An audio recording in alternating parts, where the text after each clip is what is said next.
amigas e amigos, moi boa tarde e benvidos á sede da Fundación A Coruña, onde hoxe inauguramos a exposición de fotografías de Gervasio Sánchez que leva por título Vida. Gervasio Sánchez, Gerardo Mosquera, muchas gracias por acompañarnos hoy aquí en Coruña. Vida é un título que chama a atención pola súa sinxeleza, pero ao mesmo tempo pola súa fondura. Tamén porque parece contrastar coa labor de Gervasio Sánchez como xornalista e reporteiro de guerra, quen leva cubrindo conflitos armados en todos os continentes dende os anos 80 para diferentes medios, especialmente para el Heraldo de Aragón. É ben coñecido polos seus traballos sobre as vítimas das minas antipersona, os nenos da guerra e as nenas, os nenos soldado, as familias de persoas desaparecidas, a situación das mulleres afganas ou as persoas sirias refuxiadas que ten plasmado todos eles en numerosos libros xa publicados. Firmemente comprometido coa defensa dos dereitos humanos, nas súas imaxes hai sempre unha clara vontade de denuncia. Por esta mirada ten recibido importantes galardóns no ámbito español e tamén internacional. É un fotoxornalista atípico nestes tempos de presa. Documenta as traxedias que derivan das conflagracións con rigor, mesmo ás veces investigando durante anos, implícase persoalmente nos proxectos, observando o máximo respeto cara ás persoas afectadas, antepoñendo a súa dignidade, trabando unha amizade que deriva do trato en igualdade da percepción da semellanza. Mais esta selección de case 70 meses que conforman a mostra Vida, que desde hoxe poderemos disfrutar nestas salas de exposicións da Fundación aquí neste centro, partindo desas premisas fundamentais do traballo de Gervasio, implican un cambio de enfoque. Son fotografías que non se circunscriben a un territorio determinado, foron tomadas en lugares, conflitos e tempos moi diferentes, pero teñen un fío que as conecta, o fío da vida, esa pertinaz forza que permanece mesmo rodeada de destrucción. Nestas imaxes vemos vidas individuais refeitas con coraxe, que se sobrepoñen ás memorias de perda e trauma, mesmo con esas cicatrices ben visibles no seu corpo. Persoas en construción, en reconexión co seu entorno, que proclaman coas súas accións cotiás a súa condición humana nun mundo vulnerable. Queremos agradecerte, Gervasio, tu trabajo e tu generosidade para acompañarnos en este acto, en este coloquio que va a tener lugar a continuación junto con Gerardo Mosquera, comisario de la exposición, a quien tamén agradecemos la colaboración en todos los actos que hemos llevado a cabo, y quien tomará la palabra a continuación para introducir este coloquio.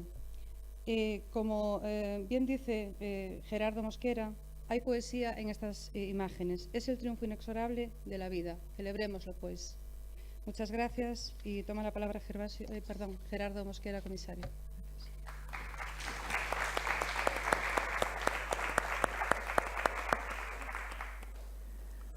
Bueno, muchas gracias por la presentación y muchas gracias a ustedes por venir.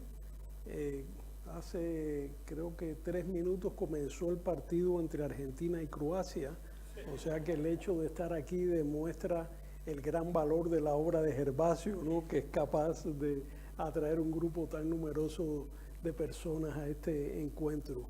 Pero creo que vale la pena. Ustedes han visto la exposición, me imagino que podrán regresar, ¿no? Y verla con calma, porque cada fotografía en sí misma es un mundo. Hay muchas cosas que uno va viendo cuando las va observando. Esta muestra ya se ha presentado, bueno, en Fuenlabrada, decía, en Santiago, en Huesca y ahora aquí. Y yo que, bueno, he trabajado en el montaje y todo esto, pues no me canso de ver las fotos porque cada vez descubro nuevas cosas, nuevas conexiones, nuevos sentidos en esa imagen. Porque esta es sobre todo una exposición basada en el poder de la imagen.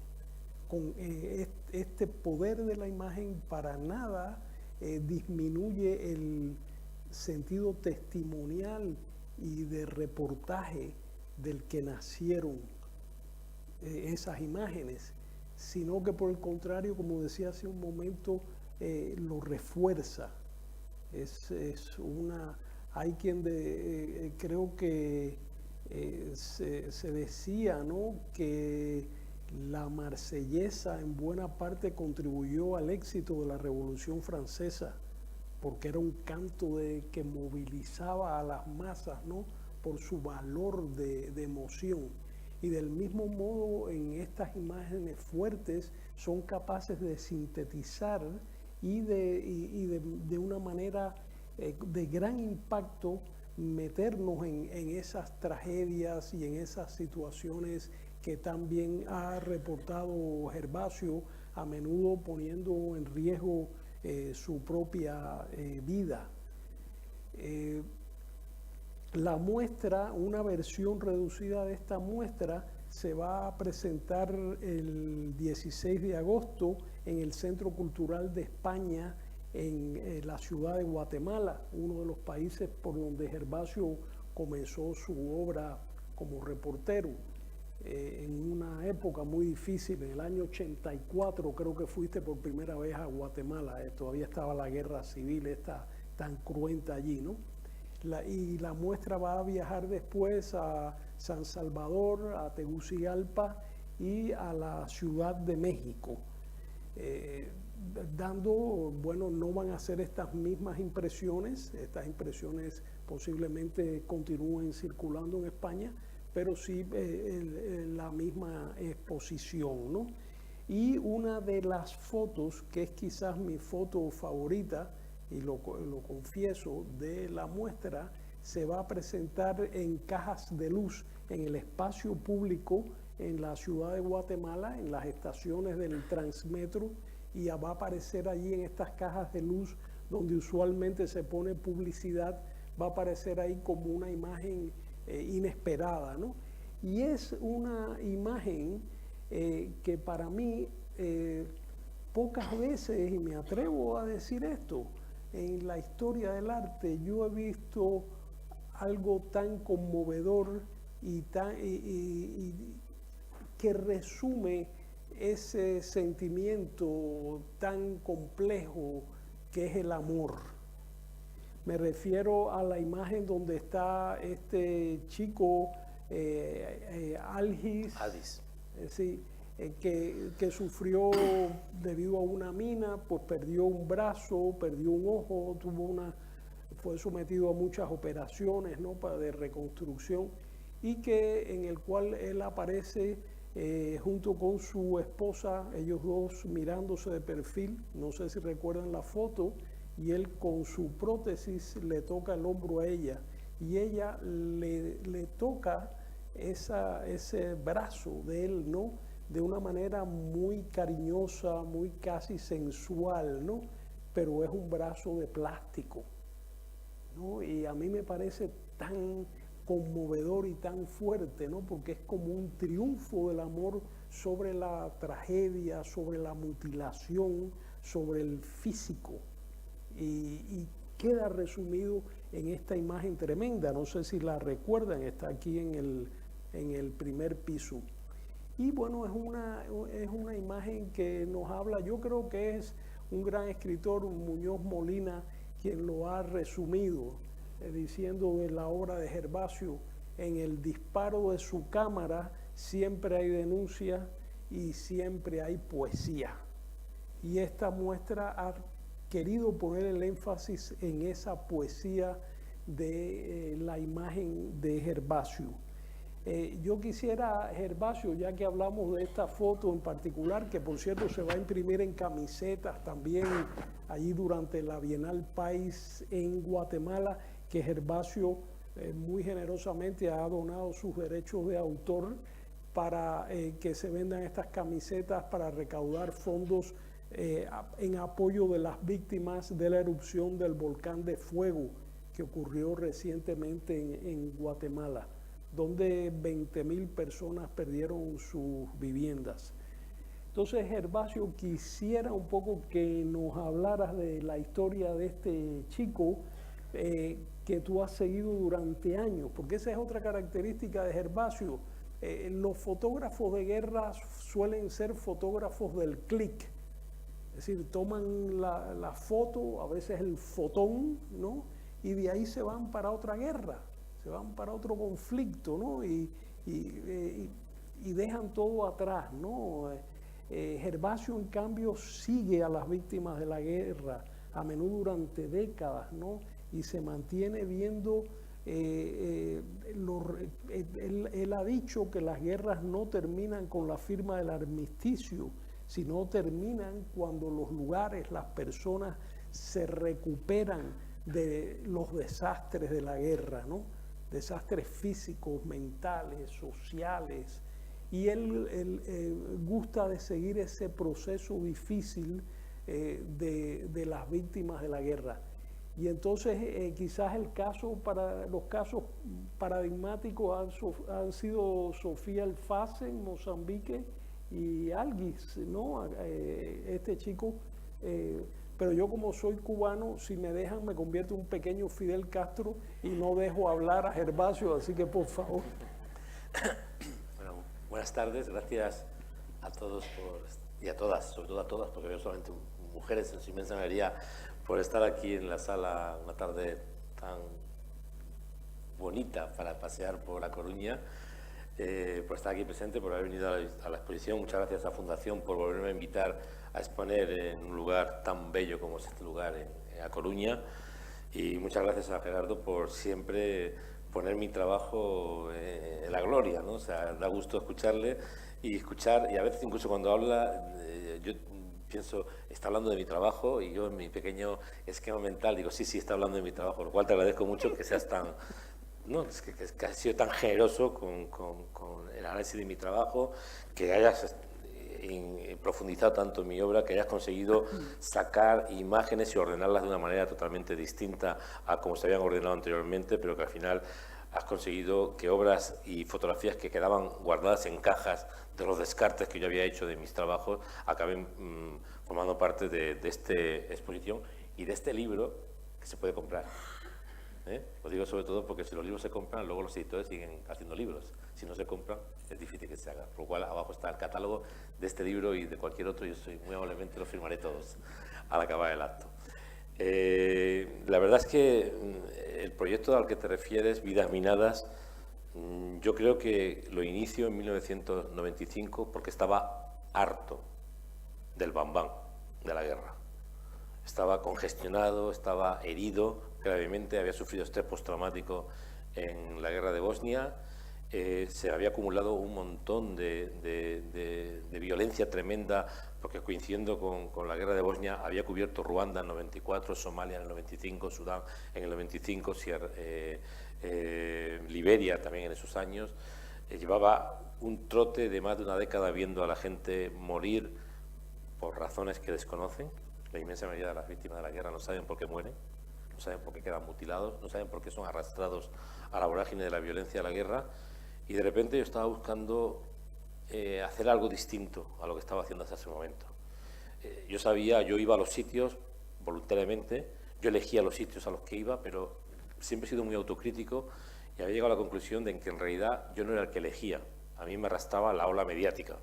Yo iba a Bosnia porque Bosnia había atención mediática. Yo iba a Centroamérica cuando El Salvador o Nicaragua, menos Guatemala, mucho menos Guatemala, o Panamá, la Panamá de Noriega, estaba en las portadas de todas las revistas norteamericanas. Entonces esto arrastraba a los periodistas como yo, que siempre hemos trabajado como freelance, a ir a los lugares donde podías vender bien tus trabajos literarios y fotográficos. Entonces en 1925 estaba verdaderamente en una situación, estaba teniendo un éxito con mi primer trabajo publicado en forma de libro y de exposición, El cerco de Sarajevo. La gente me empezaba a reconocer por las calles, me empezaba a felicitar, empezaba a recibir premios, pero yo estaba angustiado por haber estado en medio de la vorágine de la guerra y de la violencia, haciendo un trabajo que era evidentemente documentar lo que ocurría, y yo quería profundizar en las consecuencias de la guerra. Y de repente recibí un encargo, lo que son las cosas, en la historia del periodismo, algún día habrá que contar que los encargos a veces no aparecen realizados por los medios que se autodenominan de referencia. En España hay mucha tendencia, algunos medios se cree que son de referencia porque ellos mismos se autodenominan de referencia. Y yo me río mucho. Referencia hay que hacerlo todos los días. Si llevas publicando periódicos desde hace 125 años como Heraldo de Aragón, tienes que hacerlo todos los días. Si llevas 100 años o más de 100 años como ABC, todos los días. Si llevas 43 años o 42 años como El País, todos los días, y no solamente una parte de tu historia. Entonces, autodenominarte de referencia me parece como muy, digamos, prepotente, ¿no? Entonces, fue una revista del corazón, sorprendentemente, la que me llamó para hacerme el encargo mejor de mi vida, mejor pagado, con toda la libertad del mundo, y además incluso con una con una propuesta de avance económico para que yo no tuviese que poner el dinero de mi bolsillo tal como lo iba haciendo en aquellos tiempos, ¿no? Fue una revista que nunca nombro en público, ¿no? Ni nombraré, que me encargó, barra libre, elige el país que quieras del mundo para hacer una historia sobre una víctima infantil de las minas antipersonas y te lo vamos a financiar. Yo al principio, cuando me encargaron todo esto, me puse muy nervioso porque la revista era una revista, entre comillas, de mierda, ¿no? Una revista realmente sobresalientemente mala del corazón, que evidentemente me parecía una revista que podía instrumentalizar mi trabajo, pero que por casualidad no, porque lo provoqué yo, me entrevisté con el dueño de la revista, no con el director, con el dueño. El dueño me convenció con una frase magnífica, me dijo: yo soy millonario gracias a esta mierda de revista, por estas palabras, porque yo le había dicho a su secretaria varias veces que me parecía que una mierda de revista no tenía que estar muy cercana a mi forma de ver las cosas. Me he hecho millonario con esta mierda de revista. Yo me acuerdo que le hice una especie de guiño irónico: sí, ya veo que por aquí tienes un montón de tapies y un montón de Barcelós. Me dijo: sí, pero lo mejor lo tengo en casa, ¿no? Como diciendo, en mi casa tengo, en mi mansión tengo mejores cuadros, pero me dijo algo que me convenció. Me dijo: con mi dinero hago lo que me da la gana. ¿Quieres que te financie un proyecto donde te dé la gana para hacer el trabajo de tu vida, que yo lo publique como en mis revistas de mierda, sí o no? Y yo le dije: perfecto. Si tú te comprometes a no tocarme una sola línea y hacer una edición fotográfica como yo quiero, adelante. Me dijo: sí. Yo dije: sí. Me adelantó un montón de dinero, al punto me adelantó tanto dinero que el banquero de mi esquina me llamó por si había habido un error, la transferencia, ¿no? Porque en aquellos tiempos yo tenía las cuentas corrientes siempre bailando, ¿no? Y me fui a Angola y ahí empecé Vidas Minadas, que en aquel momento ni se llamaba Vidas Minadas ni nada parecido, ¿no? Y me topé con la historia de un muchacho. Al final hice lo que me dio la gana, como siempre. No fotografía a un niño ni una niña, fotografía a un adolescente, Adelino Chimoco, que había perdido a su padre por una mina y su pierna por otra mina.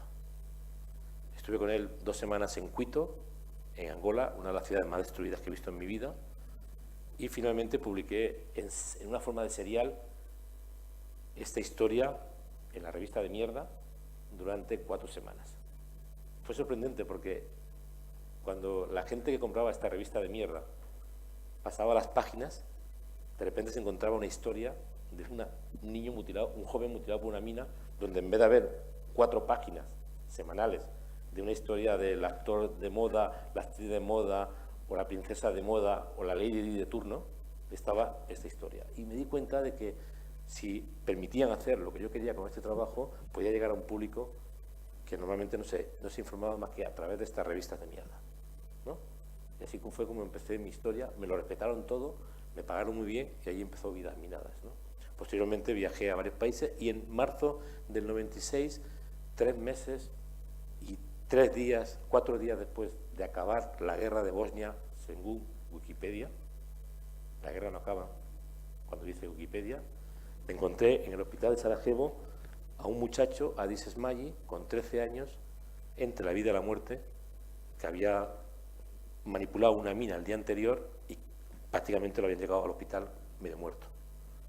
Me sorprendió muchísimo, me impactó muchísimo, las imágenes fueron tremendas, sobre todo porque en un momento determinado este niño tenía los ojos tapados con unas vendas, reconoció que yo era extranjero y al decirle que yo era español me dijo: yo soy del Barça.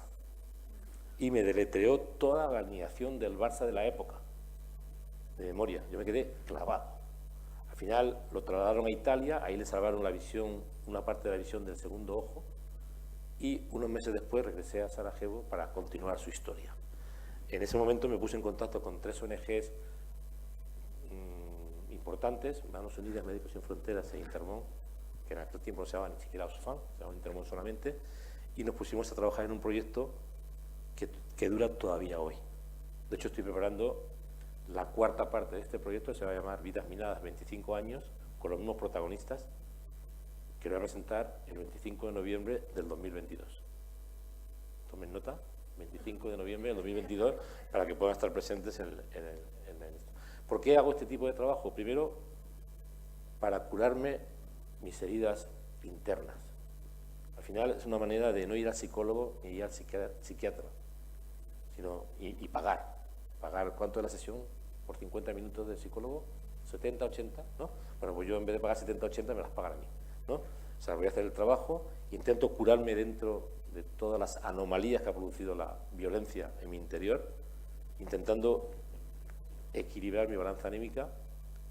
No quería ver solamente a este niño medio muerto, quería ver a este niño cómo se salvaba, cómo crecía, cómo se enamoraba, cómo se casaba, cómo tenía su primer hijo hace 5 años o cómo tuvo a su segundo hijo hace una semana.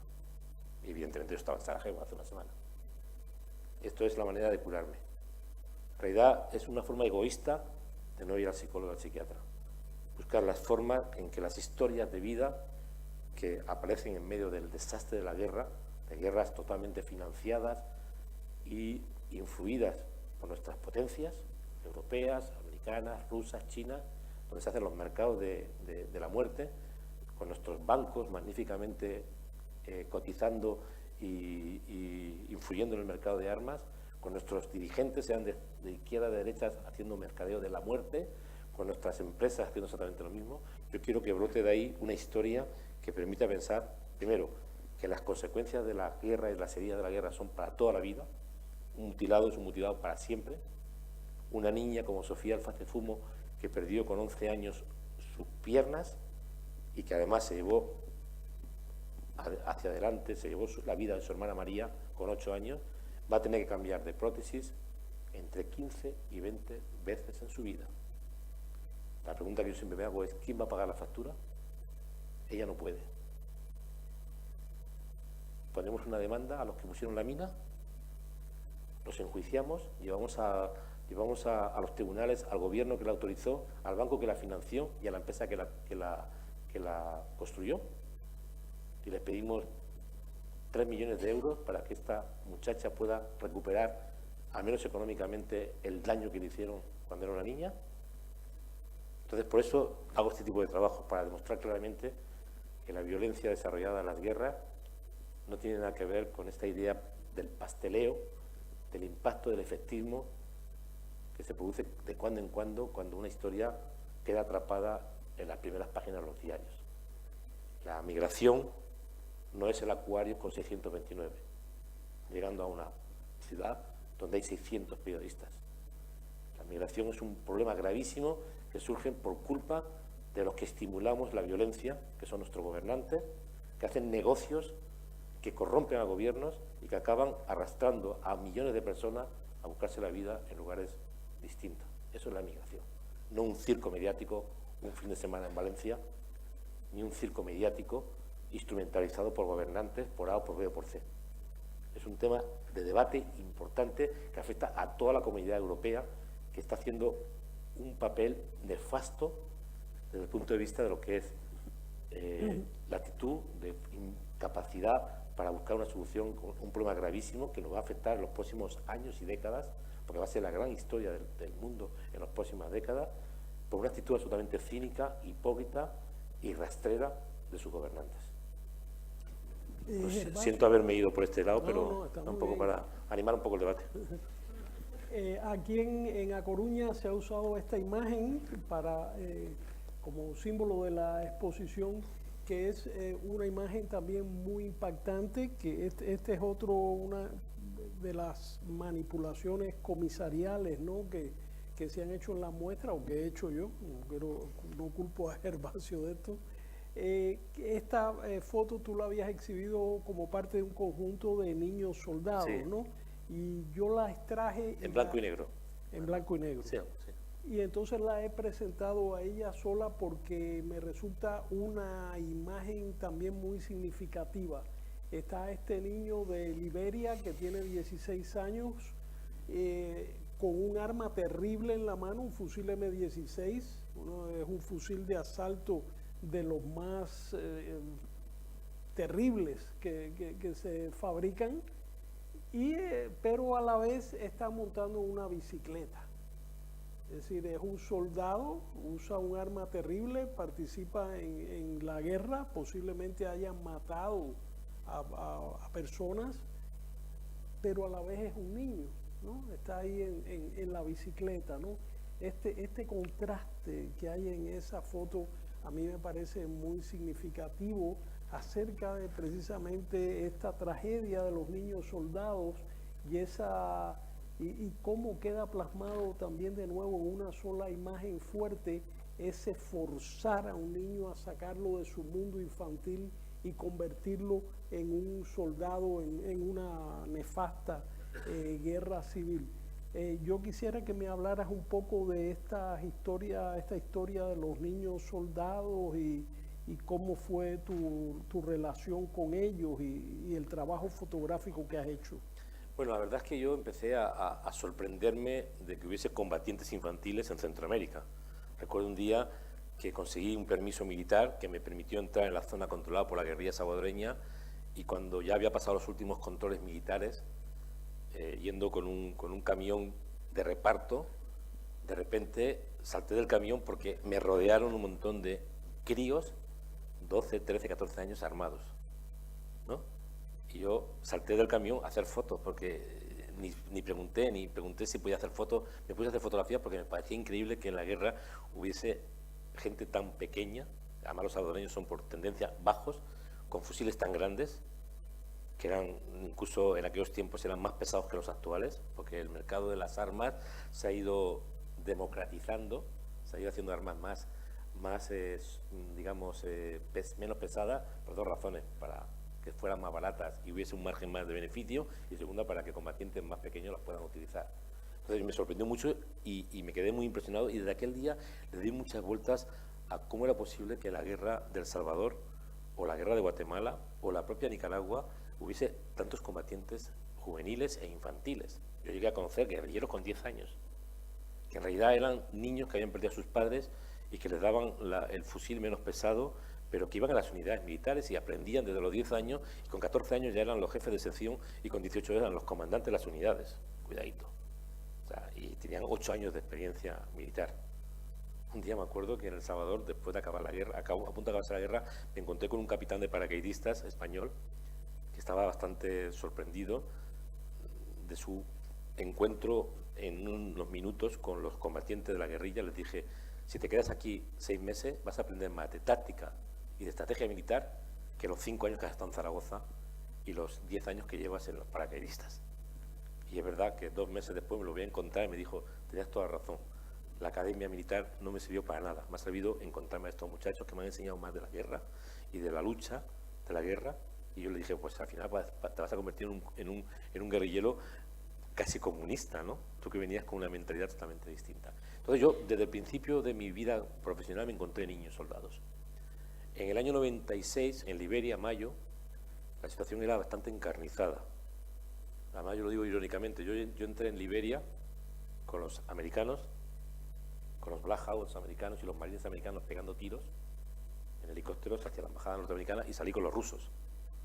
Los americanos nos dejaban entrar en Liberia, nos soltaban allí, pero a la salida, como iban los helicópteros llenos de gente, los periodistas no podíamos salir con ellos. Y tuvimos que alquilar un helicóptero para que nos viniera a recoger y sacarnos a un grupo de periodistas que estábamos atrapados.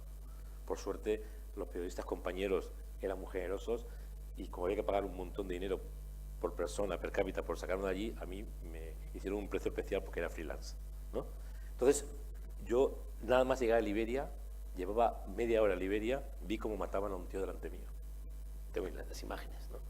Le pegaban a un tío delante mío, niños de la guerra. Me quedé muy impresionado. Al día siguiente, cada vez que salíamos del hotel, el hotel era el único lugar seguro de toda la zona, porque los dueños del hotel siempre son libaneses, ¿no? Son los más listos del mundo para... Si hay un hotel de libaneses, está salvado, ¿no? Pagaban a los grupos armados una cuota para que aquello fuera un lugar neutral, y evidentemente luego no lo colocaban en las cuentas nuestras. Entonces, por la mañana, cuando salíamos del hotel, nos encontrábamos en un arbolito que había delante los testículos y los penes de la gente que habían liquidado el día anterior. Era una forma, como decirnos, macabra de decirnos: aquí estamos nosotros. Entonces, yo, después de ver un montón de brutalidades, de violencia tremenda, de brazos cortados, le dije a un compañero, Alfonso Almara, del Diario del País, en aquel momento trabajábamos juntos: joder, vamos a intentar humanizar a estos niños. ¿Quién son estos putos niños que están matando como locos por aquí? ¿Quién es cada niño? ¿Quién es Patrick? hicimos un cuestionario. No podíamos hacer entrevistas psicológicas ni de diván, porque aquello era la guerra. Había 4 grupos distintos combatiendo y a veces eran combates encarnizados, porque aunque no había carros de combate ni morteros, había anticarros y los tipos disparaban los anticarros contra personal. Con lo cual, cuando encontrabas en la otra esquina a un tío que iba con un anticarro, te podías tirar al suelo porque aquello se iba a montar una ópera gorda en unos segundos después. Y hicimos un cuestionario de 10 preguntas. ¿Cómo te llamas? ¿Cuál es tu nombre de guerra? ¿Dónde está tu familia? Y al final había preguntas como: ¿has matado? ¿Qué has sentido? ¿Qué quieres ser de mayor? Y en estos cuestionarios llegaba al comandante y le decíamos: oye, ¿puedo entrevistar a este chiquito 10 minutos? Le hacíamos la entrevista. A veces estos niños se ponían a llorar, sobre todo cuando recordaban a sus familias que habían sido liquidadas, y yo les hacía un par de disparos en color y otro en blanco y negro. Y prácticamente hicimos como 10 historias que luego lo publicó el diario El País, en el dominical. Al publicarlo descontextualizado totalmente, muy mal dado, porque tuvieron la prisa de no escucharnos a los que habíamos hecho el trabajo. Se produjo un gran debate. A mí me llegaron muchas cartas de protesta, sobre todo de mujeres, preguntando a los responsables del país por qué, en vez de colocar a estos niños como si fueran modelos de la guerra, no colocaban a los vendedores de armas. Y el país, evidentemente, el responsable del dominical pasó de todo, no respondió a una sola carta. En aquel tiempo no había defensor del lector, y fui yo quien respondió a todas las personas. Cogí todas las cartas, me las llevé a mi casa, hice una carta modelo: señora tal, señora cual, con las direcciones postales, hice las copias, firmé la carta y se las mandé. Y 3 de estas personas me volvieron a contestar dándome las gracias al ver que un periodista les contestaba, porque la mayor parte de ellos decían cómo era posible que hubiéramos utilizado a estos niños para hacer un show de lo que había pasado, contra la voluntad de los periodistas. Por eso lo hicimos, para humanizar a estos niños y no para convertirlos en modelos de la guerra. Entonces, son historias que me han dado muchos quebraderos de cabeza. Quizás por eso, años después, me puse a trabajar con niños soldados en proceso de rehabilitación en Sierra Leona. Los había visto matar, los había visto cortar brazos, y quería verlos quiénes eran estos niños. Y me di cuenta que la inmensa mayoría de estos niños, por no decir todos, y sobre todo las niñas, porque no es igual ser niña que niño en una guerra, como no es igual ser hombre que una mujer, eran víctimas de la guerra. Algunos han hecho atrocidades, habían violado, habían cortado brazos, habían hecho de todo, habían quemado cosecha, pero por otra parte eran víctimas de la guerra.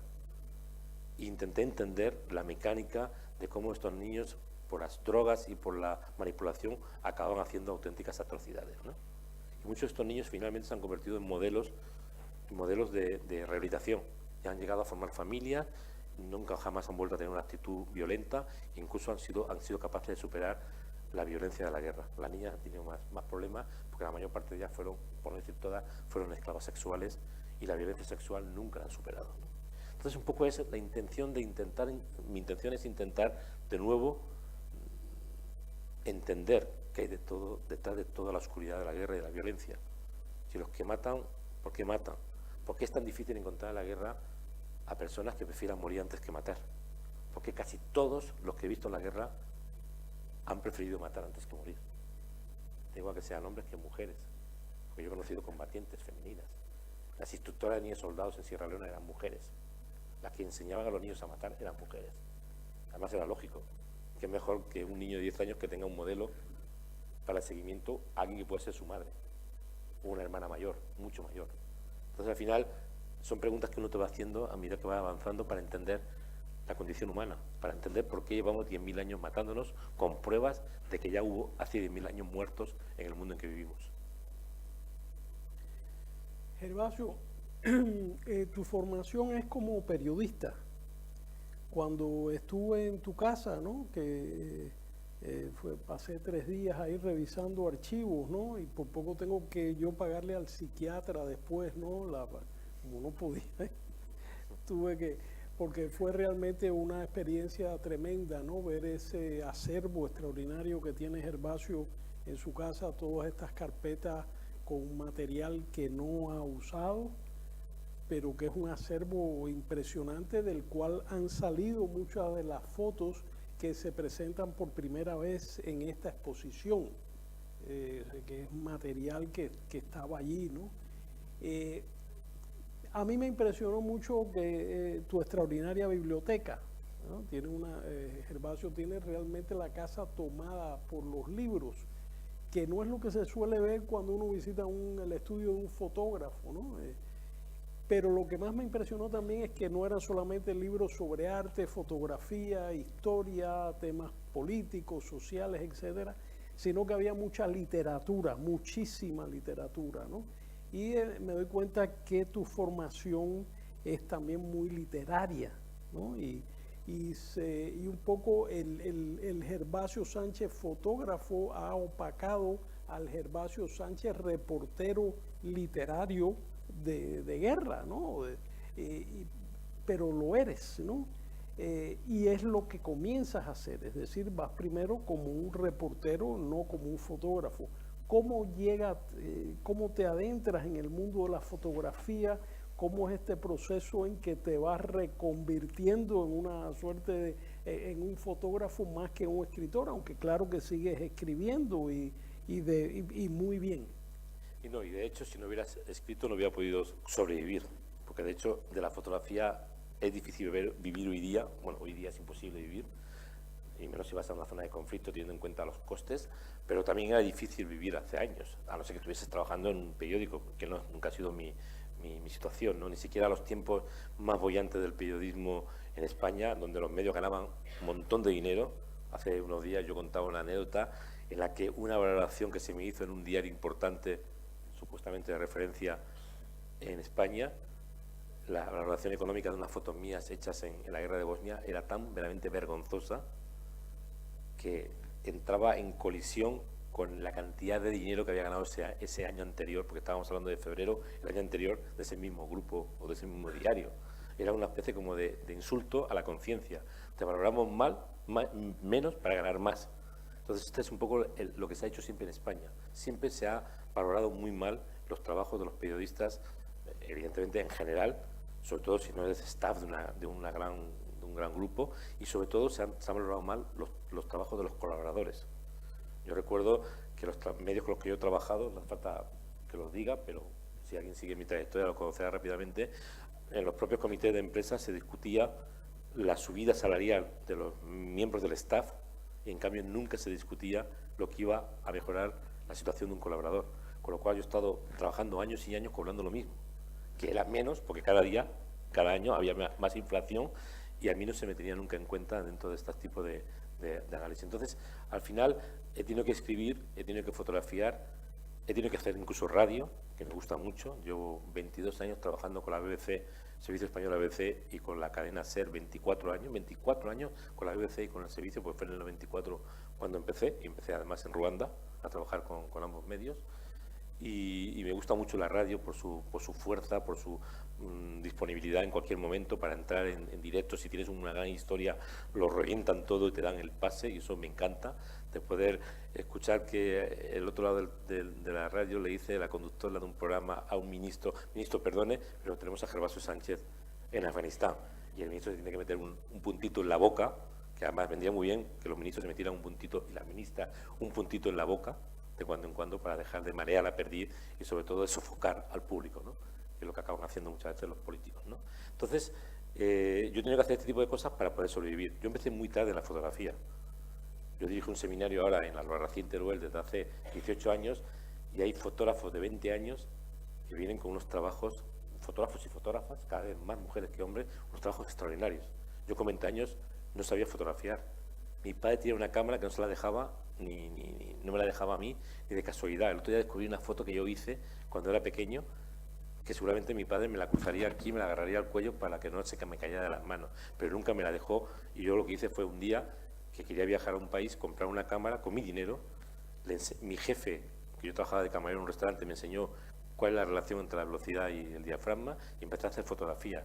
Empecé a hacer fotografías muy malas, empecé a hacer, entre comillas, cagadas fotográficas, y finalmente, gracias a los consejos de algunos compañeros y el visionado del trabajo de otros compañeros, empecé un poco a aprender lo que ocurría. Pero yo vengo del periodismo literario. Yo estuve 5 años en la universidad haciendo ciencia de la información en Barcelona, en la Autónoma, y jamás recibí una clase de fotografía. De hecho, yo no sé revelar. Mi trabajo es en blanco y negro, no sé revelar. ¿Por qué no sé revelar? Porque jamás hice un curso de fotografía. todo lo he aprendido sobre la marcha.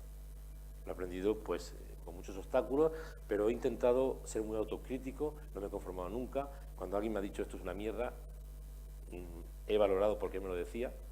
Por cierto, el tipo este de la revista del Corazón, aunque le dije varias veces que era una mierda, la revista siguió siendo igual de mierda, a pesar de que yo ya no publicaba en ella. Entonces, verdaderamente creo que la fuerza de mi trabajo ha sido el enfrentarme a situaciones muy realmente impactantes y brutales, al mismo tiempo que iba aprendiendo. O sea, yo recuerdo todavía cuando me quedaba bloqueado sin saber qué hacer porque estaba muerto de miedo. Porque el miedo es el mejor antídoto contra la estupidez de la guerra. Porque quien dice que no tiene miedo a la guerra es un estúpido. Y de hecho, cuando yo me he encontrado fotógrafos o periodistas que me dicen, es que no tengo miedo, he dicho, bueno, si no tienes miedo, vete lo más lejos posible de mí. Yo quiero ir con gente que tiene miedo, gente que mide los riesgos, que gente que toma decisiones rápidas porque sabe que una cagada periodística en una zona de conflicto es la posibilidad de morir. Y quiero valorar, y me gusta mucho la gente que retrocede en la guerra, que da una marcha atrás, que en vez de ir hacia adelante, va hacia atrás. Es muchas veces más valiente ir hacia atrás que hacia adelante, cuando estás en una zona confusa. Que toma la decisión de que quiero garantizar mi vida porque lo más sagrado es mi vida y la de mis compañeros o mis compañeras. Entonces siempre he intentado en este tipo de trabajo aprender. Recuerdo una vez que un gran fotógrafo de la agencia Magnum me valoró mi trabajo y me quedé destrozado después de su análisis. Pero me dio 2 consejos. 1, pásate al blanco y negro. 2, busca tu forma de contar las cosas. Cuando me dijo busca tu forma de contar las cosas, me pareció que me hablaba en chino, que es eso de contar las cosas. Y de hecho salí tan jodido de esta digamos, encuentro en un hotel de Perú, en Ayacucho, que al día siguiente, para no encontrármelo desayunando, no bajé a desayunar. Pero decidí ese día dedicarme todo el día a ver cómo él fotografiaba para entender el concepto este de que busca tu forma de contar las cosas. Y a partir de este tipo de aprendizajes he ido, de alguna manera, estimulando un camino personal y una historia de contar las historias de la guerra de una manera distinta, ¿no? Para mí es muy importante la calma, muy importante los proyectos a largo plazo, es muy importante la narrativa. Los jóvenes se creen que lo importante es fotografiar. Fotografiar hoy es muy fácil. Lo difícil es hacer un buen proyecto. Encontrar cómo narrar una historia en imágenes es lo difícil, a veces lo imposible. Hacer buenas fotos con los automatismos actuales, hasta un teléfono con una cierta calidad te da un fotón que te mueres y luego lo manipulas un poco y sale la hostia, ¿no? Pero ¿qué es hacer un buen proyecto? ¿Qué es buscar la narrativa de un proyecto? ¿Cómo planteas el proyecto para desarrollar una historia que dura 20 años o 22 años como vidas minadas o 13 años como desaparecidos o 6 años como mujeres en Afganistán? ¿Qué hace que tú decidas que en 2 años es imposible hacer un proyecto? Que o bien te financian 6 años o no vas. La inmensa mayoría de nosotros, simplemente por pura supervivencia, diríamos que sí a cualquier cosa. Yo he dicho que no a muchas cosas. Y quizás ha sido lo que me ha salvado de la debacle, ¿no? Y hoy día tengo una obra consolidada porque he batallado para que esa obra saliera como yo quería que saliera. Sin cortapisas, sin entrar en los circuitos de moda, historias que se ponen de moda, ahora que todo el mundo tiene que hacer tal historia. Yo he pasado, me he ido a otro sitio. He hecho otras historias, he ido en contradirección. He buscado formas de mostrar la violencia a través de las reflexiones, muchas veces, de la posguerra. La posguerra no le interesa a nadie. Si la guerra no le interesa a casi nadie, solamente las guerras mediáticas, si los acuarios solamente interesan una vez, ¿cómo le va a interesar a alguien la posguerra? Porque no le interesa a nadie. Nadie quiere financiar un proyecto de posguerra. Tú vas a un medio de comunicación en los tiempos bollantes y le dices, mira, yo que quiero hacer una historia sobre 2 años, fue mi propuesta a un diario de referencia. Quiero hacer una historia durante 2 años yendo a 7 países mortalizados por culpa de las minas y hacer historias personalizadas. Se descojonaron de risa. Cuando ya lo tenía totalmente hecho, entonces lo publicaron. Cuando ya estaba todo manufacturado, evidentemente sin pagar una sola peseta, el tiempo que era la peseta, de la producción. Esto era lo habitual en los tiempos bollantes. Hoy día ya no quiero contar cómo están las cosas. No quiero deprimir mucho a la gente joven que está por aquí. Imagino que habrá periodistas y fotógrafos escondidos, pero las cosas no están como para tirar cohetes, ¿no? ¿Cómo es tu modo de acercarte a tus objetos, a estas personas que vas a fotografiar? Siempre se ha hablado de esta relación de poder entre el fotógrafo y la persona que es fotografiada, ¿no? Que hay problemas de una relación ética ahí emplazada, ¿no? ¿Cómo es tu manera de acercarte a tus fotografiados? Mira, yo me planteo siempre los trabajos con una especie como de fórmula que es fácil de explicar. Trato o quiero tratar a la gente, casi siempre víctimas de la violencia, casi siempre personas que sufren dramas angustiosos, personas que han sido absolutamente sacadas del mercado de la verdad, del mercado de la exposición, del mercado público, tratarlas como a mí me gustaría que me tratasen si estuvieran en su lugar. A mí me gustaría que si yo estuviera tirado en un campo de refugiados, llegase un fotógrafo, o un camarógrafo, o un periodista, y a bocajarro se echara encima de mí sin pedirme permiso, sin presentarse, y me hiciera fotografías desnudo, con mi cara llena de moscas. ¿Me gustaría? No. Entonces yo no trato a la gente de esta manera. Yo quiero mostrar a la gente con la dignidad que se merece. Quiero que la gente confíe en que yo voy a hacer un trabajo te voy a poner como testigo, te voy a documentar tu historia como referencia de lo que ocurre. Entonces yo me acerco a la gente, les cuento primero lo que voy a hacer y luego les pido que me permitan estar con ellos. Me gusta ir a los sitios, estar una semana, 10 días, 2 semanas trabajando con una persona, con un mutilado de las minas. Y lo que hago siempre, evidentemente, lo convenzco con mis dotes de que es importante el trabajo, que su protagonismo va a ser importante para la causa, ¿no? La causa de mi trabajo, en realidad es un acto egoísta, porque si yo lo convenzco para que me deje penetrar más en su mundo, mi trabajo va a ser más profundo. Y después le pido, en una especie como le pido acceso directo el tiempo que esté por allí. Y aparezco y desaparezco cuando me da la gana. A veces les digo, mañana por la mañana vendré. Y de repente aparezco por la tarde, porque no me gusta que esté todo preparado, que todo sea como fluye. Evidentemente a cada uno le hago una especie como a qué hora te levantas, qué haces, dónde vas, qué dejas de hacer, y voy con él, lo acompaño. Es una especie de acompañamiento, como si fuera un psicólogo, un psiquiatra, un doctor. Pasan cosas como muy curiosas que te llenan de satisfacción. Hace un año estaba a punto, tal como era junio, estaba a punto de irme a Siria. De repente en Siria lo que iba a ocurrir no ocurrió, se estaba retrasando y me quedé de repente en mi agenda con 2 semanas sin nada que hacer. Que eso es como algo que lo que tenía que haber hecho es dedicarme 2 semanas a leer libros en mi casa, tranquilamente sentado, y estar más tiempo con mi familia, pero como soy imposible, pues decidí irme a Mozambique. Llevaba 5 años sin ir a Mozambique. Sofía Alfacefumo, la chica esta de la fotografía que está durmiendo en el suelo con su hija, ¿no? Llevaba 5 años sin verla y sin hablar con ella. Y aparezco en Mozambique una mañana, me encuentro con una tercera hija que yo no había conocido, 4 años, y ella embarazada de 9 meses.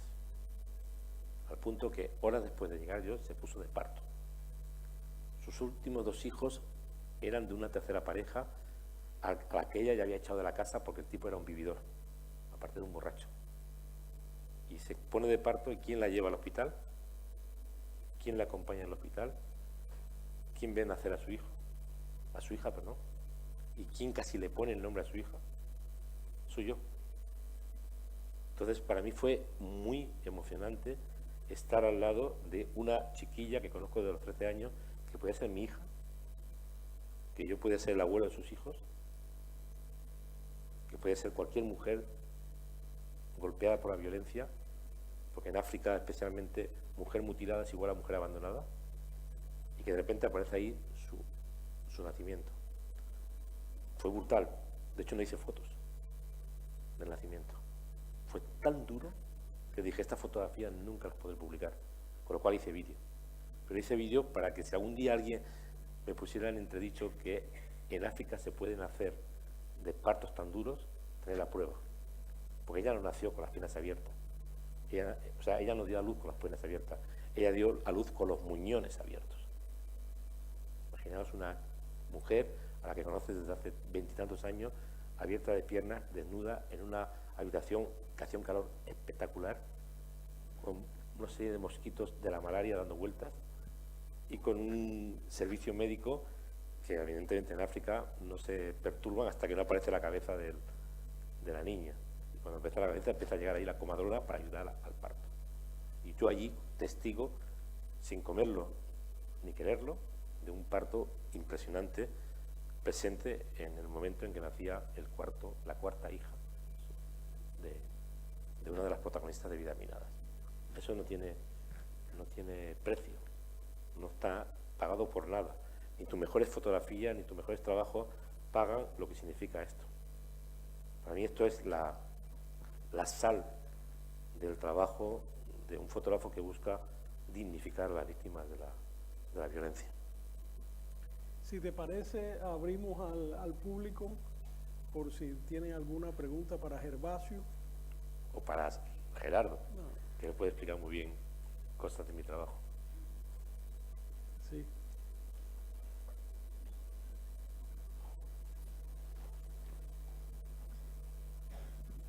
Hola, buenas tardes a los dos. Gracias a los dos por vuestras intervenciones, vuestro toma y daca, que ha sido enriquecedor para todos, me imagino. Y quiero empezar por ya os he dado las gracias por utilizar una palabra que has utilizado tú aquí hoy en la conversación, que has dicho que Gervasio es un poeta de la imagen. Yo creo que decirle esto a Gervasio, un hombre tan pasional y desgarrador, yo creo que he visto en ti esto, te llevo siguiendo desde hace muchos años, yo ya no soy tan joven.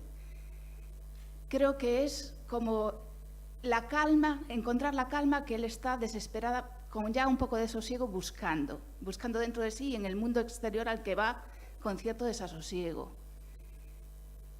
Yo quiero que intentes definirme cómo buscas el tiempo de las esperas a la hora de trabajar, el esperar, encontrar el momento preciso. Creo que es muy importante. Solo esta cosa y daros las gracias a los dos de todo corazón. Espero que sea un día muy bueno para ti hoy aquí en La Coruña. Gracias. Te gusta mucho Pessoa, ¿no? Sí. La crónica del desasosiego. Bueno, a ver, yo tengo una forma de trabajar muy especial. Primero trabajo casi siempre solo y pocas veces permito que haya personas que me acompañen, a pesar de que tengo muchos candidatos y sobre todo candidatas, porque sorprendentemente el mundo de la fotografía y el periodismo está repleto los últimos años de mujeres que les encantaría acercarse un poco a mi forma de trabajar, pero dejo muy poco posibilidades porque en el trabajo tienes que estar muy concentrado y no despistarte por nada, ¿no?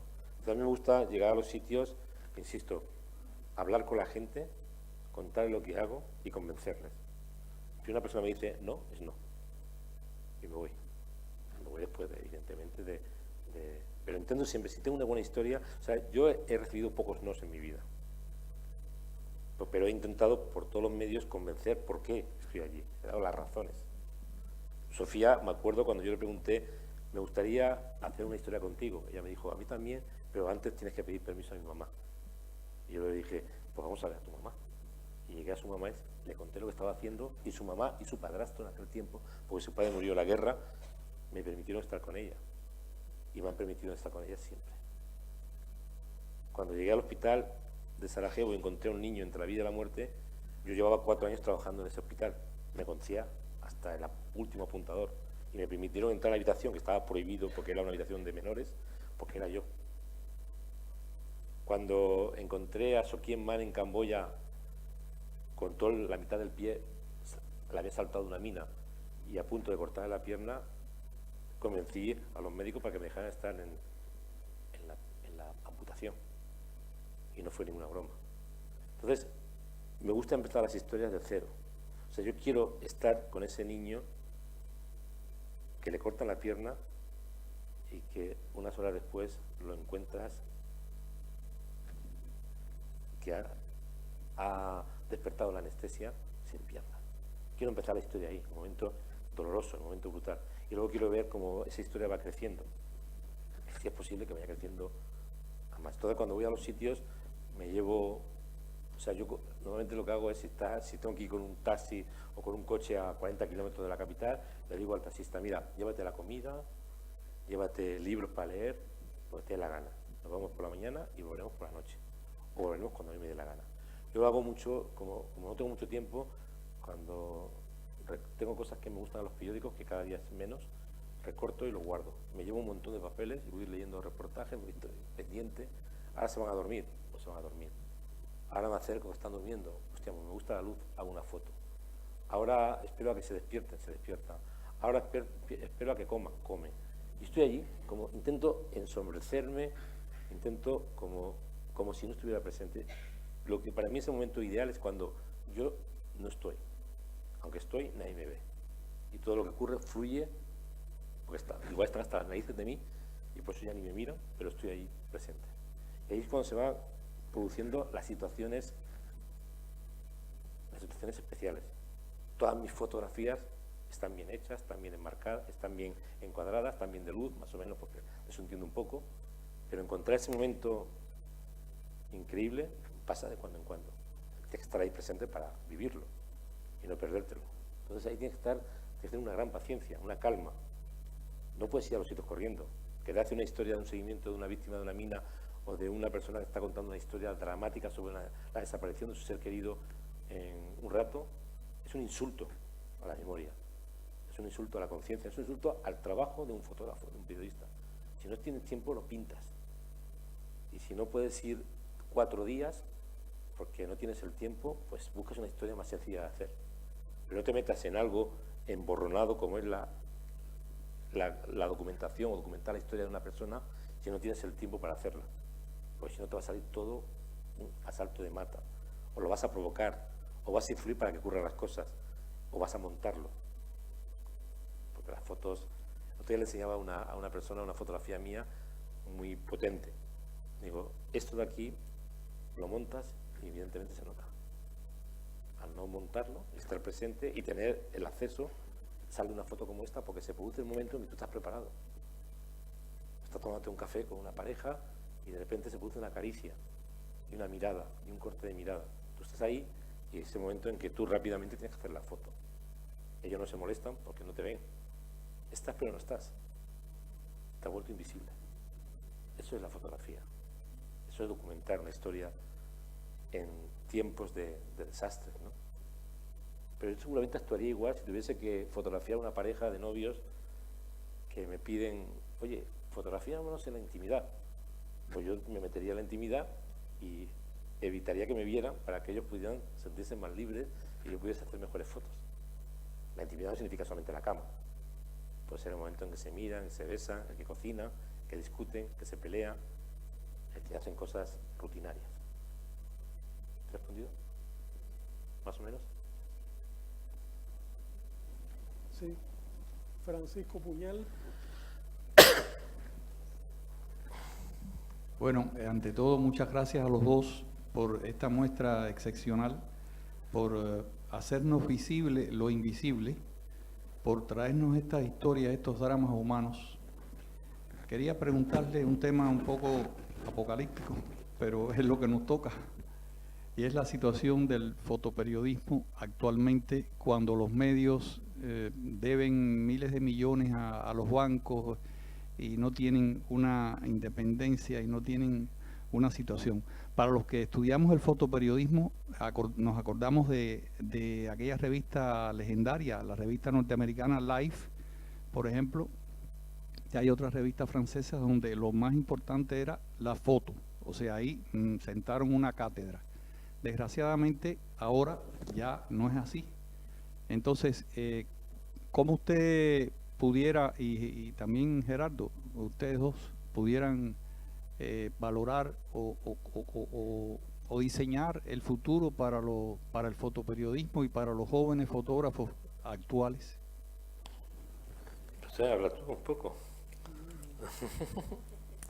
Bueno, es que me tengo que tomar la pastilla a las 9. A ver, mira, el debate de la crisis del periodismo es un debate totalmente falso, porque se quiere demostrar que ha sido la crisis económica lo que ha provocado el desenlace brutal. Y evidentemente la crisis económica ha hecho muchísimo daño, pero para mí La gran crisis es la crisis de identidad. La crisis en la que el periodismo, los medios de comunicación perdieron la batalla de la audiencia, el privilegio ante la audiencia. Y esto ocurrió cuanto más dinero se ganaba con el periodismo. Cuanto más dinero ponían los bancos, las cajas de ahorros, los gobernantes, las grandes multinacionales en publicidad, más estaban pisoteando los principios básicos del periodismo, que dicen exactamente: los medios de comunicación deben vigilar al poder político y al poder económico, no acostarse con el poder político y el poder económico. Entonces, los tiempos en que más dinero se ganaba es cuando se empezaron a ejecutar los principios o a matar los principios básicos del periodismo. Con lo cual, partamos de aquí, que antes de que llegara la crisis económica ya había una crisis, un desbarajuste absoluto desde el punto de vista de lo que es el trabajo de la prensa.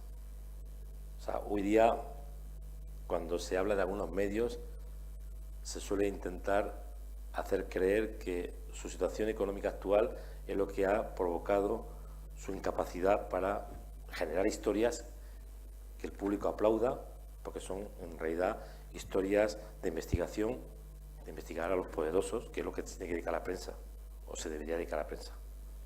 No, es que cuanto más dinero se ganaba con el periodismo, ya se había obviado este camino. Aquí ha habido medios en España que cuando su partido favorito estaba en el gobierno, dejaron de investigar la corrupción, sus malas formas de ejecutar la política, etcétera, etcétera. Y pasó en un lado del panorama y en un lado del panorama.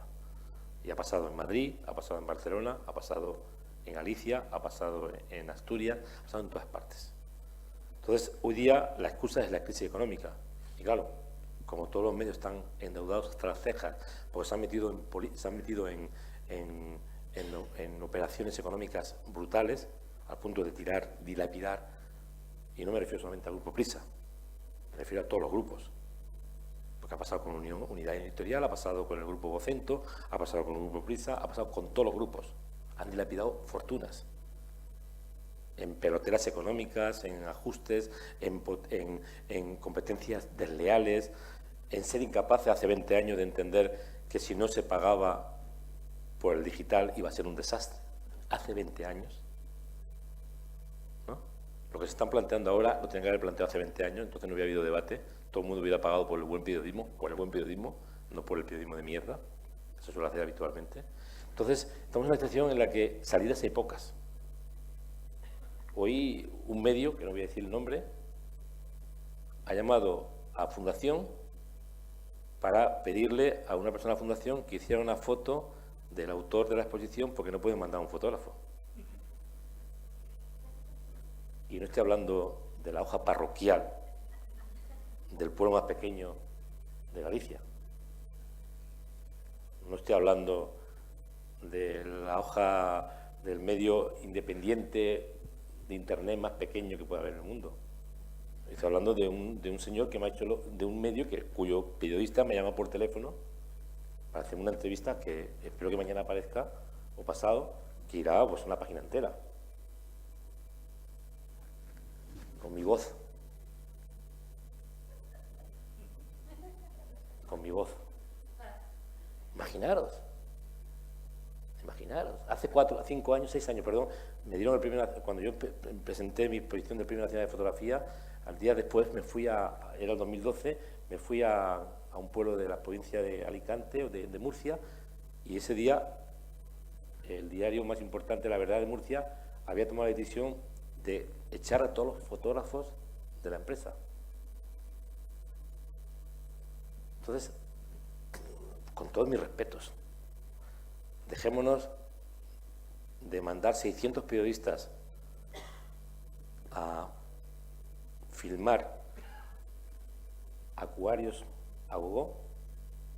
Dejemos de mandar no sé cuántos periodistas a la cumbre de Trump con el señor de Corea del Norte y verla en Singapur a 500 euros el hotel por plasma, como la veríamos en Galicia o en Barcelona, en Madrid, y invertamos en periodismo de verdad, periodismo de investigación, rompamos nuestras relaciones con los poderes fácticos.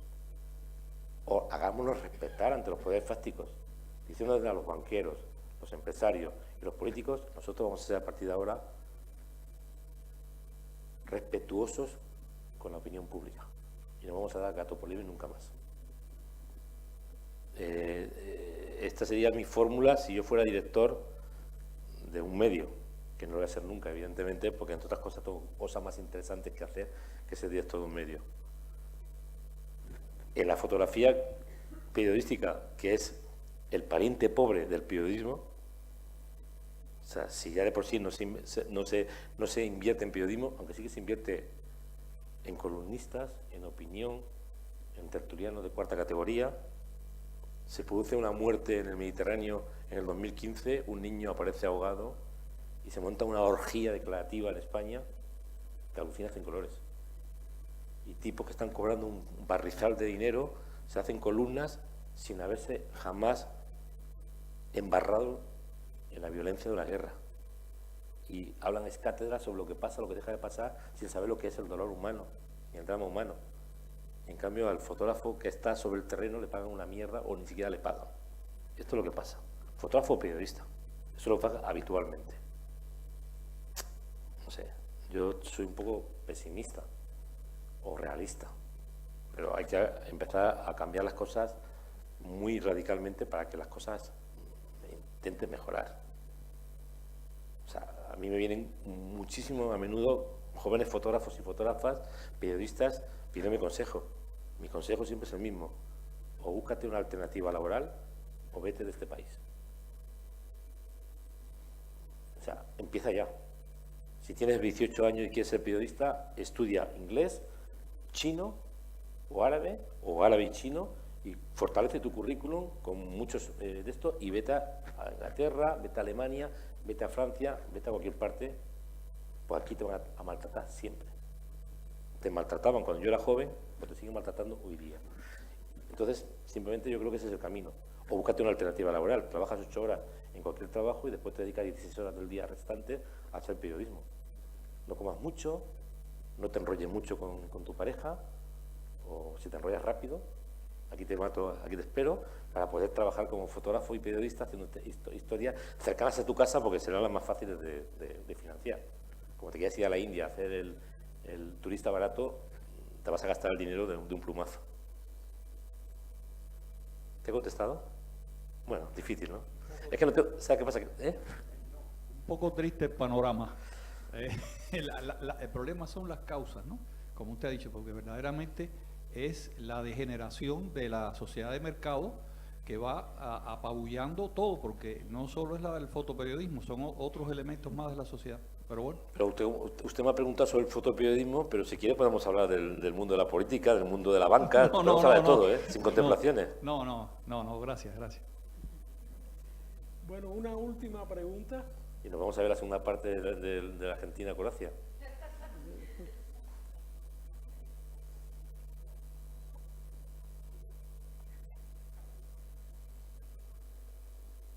Una última pregunta. ¿Nadie? Vamos, Ahí.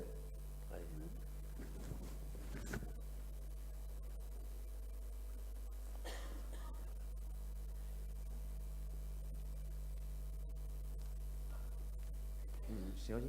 Sí.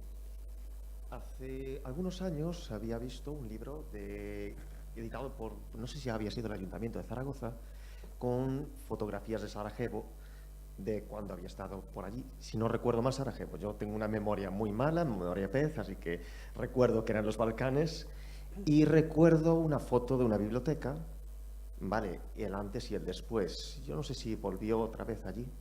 Bueno, el lunes volví, de Sarajevo. El propio lunes. Sí. Joder, perdona, pero es que no, soy más malo con los putos teléfonos. Ya está, ya no puedo sonar más. Yo lo digo porque recuerdo, se parecía un poco a este proyecto, que era el antes y el después. Sí, no recuerdo cuántos años, no sé si habían sido 15, 20 años, más o menos. No tanto no, fue en 2008. Justo, ese libro. Sí. Exactamente. No sabía que había vuelto. ¿Y qué quieres que te cuente? No, realmente sí, vamos a ver, claro, yo pensaba que no había vuelto, no lo sabía. ¿Qué sintió? Porque la biblioteca estaba totalmente destrozada cuando había ido, no había, yo en la foto no veía ningún libro, no veía nada. Sí, pero bueno, la biblioteca destruida o la biblioteca reconstruida.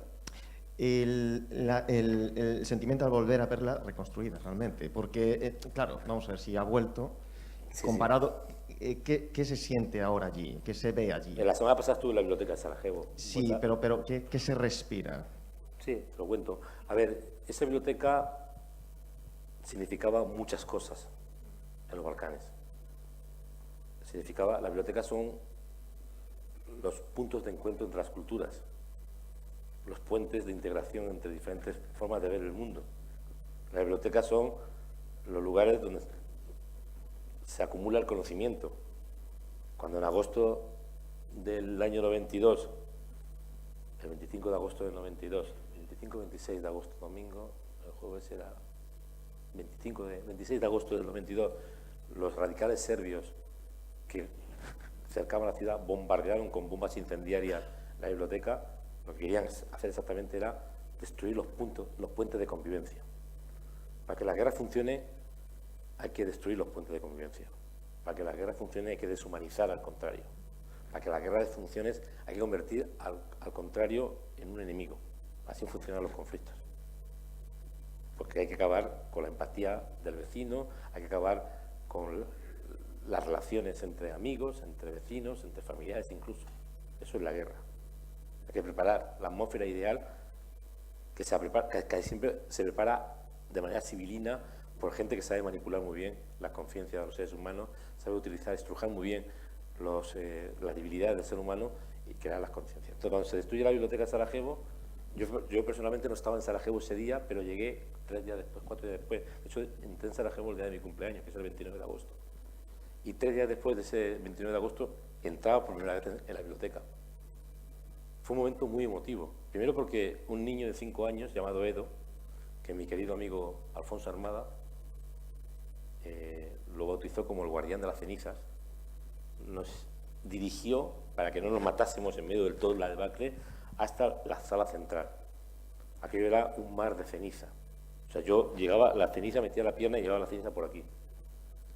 Los libros todavía estaban en los anaqueles.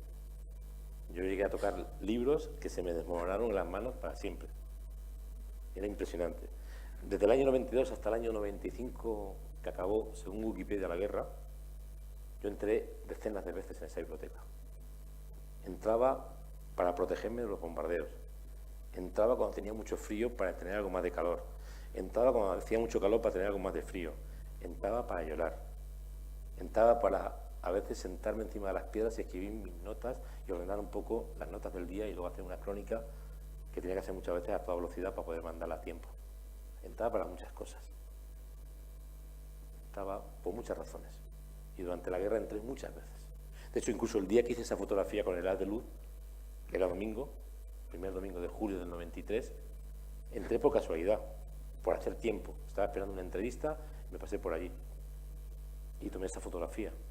Además fue una fotografía churro. Cuando alguna vez alguien les diga, eso es arte, una fotografía de la biblioteca atravesada por una haz de luz, ¿es arte? ¿Es periodismo? ¿Qué es? Digan, es un churro, dice Gervasio. Porque en realidad fue un churro. Gracias a que me habían robado mi equipo fotográfico y me habían roto el fotómetro,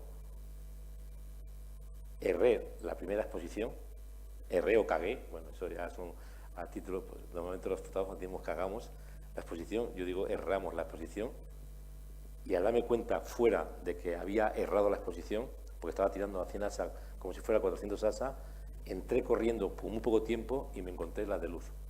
De hecho, estoy buscando a los chicos que me asaltaron en el centro de Bosnia y me quitaron mi equipo para recompensarles económicamente.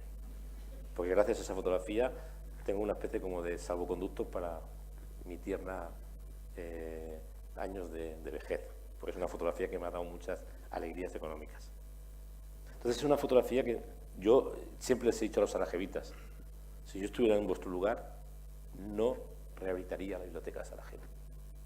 La dejaría tal como está, colocaría una mesa con sillas alrededor de la mesa y obligaría a los tendientes de otros conflictos a que vinieran a negociar la paz en esa biblioteca. Se sentaron ahí durante días o semanas para negociar la paz. En cambio, hoy día es una mierda de edificio, a mí no me gusta. Han hecho una rehabilitación desastrosa, que no tiene nada que ver con la rehabilitación que se tiene que haber hecho seria. Y el otro día pasé por allí, incluso me parece todo frío, artificioso y poco emocionante.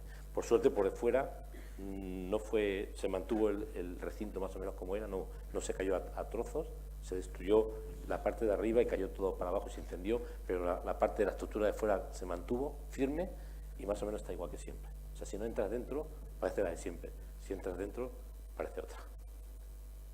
El trabajo que te refería, en el 2008, Zaragoza conmemoraba el bicentenario de los sitios, cuando los franceses, unos señores del norte, llegaron con sus militares de la época de Napoleón, sitiaron Zaragoza, que era la Florencia española, y la destruyeron completamente. Cuando nacieron los grupos, la guerrilla, primera guerrilla, las mujeres defendiendo la plaza de Zaragoza con Agustina de Aragón, bla, bla, bla, toda la historia esta, ¿no?